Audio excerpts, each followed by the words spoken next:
نہیں فردوس مقام جدل و قال و اقوال، بحث و تکرار اس اللہ کے بندے کی سرشت، ہے بد آموزی اقوام و ملال کام اس کا، اور جنت میں نہ مسجد میں نہ کلیسا میں نہ کنشت، لڑائی جھگڑا کرانا، فساد کرانا، یہ ان کی سرشت میں شامل ہے۔ تو اور بحشت میں، جنت میں ان چیزوں کی کوئی گنجائش موجود نہیں ہے۔ قوموں میں اور ملکوں میں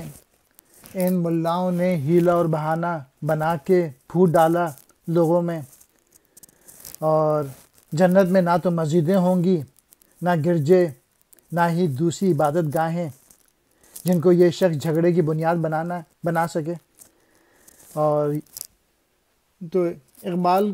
مسلمانوں کو جو ڈاؤن فال ہوا ہے اس میں ایک حصہ ان ملاؤں کا بھی ہے، نہ سب نہیں، بہت سارے ملا بہت اچھے ہیں جو کہ، لیکن کچھ ملا ایسے ہیں جو کہ سیاست میں آ جاتے ہیں، اور جس کی وجہ سے انہوں نے بہت ہی نقصان پہنچایا ہے مسلمان قوم کو۔ اقبال پہ بھی کفر کے فتوے بھی لے کے آ گئے تھے۔ انہوں نے یہ بھی فرمایا تھا اقبال نے، دین ملا فی سبیل اللہ فساد۔ فردوس کہتے ہیں بحشت کو، مقام جدل و قال و اقوال، لڑائی جھگڑا اور بحث و مباحثے کی جگہ، بحث و تکرار، اپنی بات منوانے کی کوشش،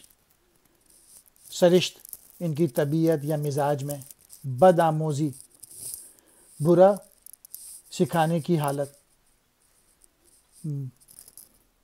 ملال قوموں کی، قومیں قوم کی جمع، کلیسا کہتے ہیں گرجا گھر کو، کنشت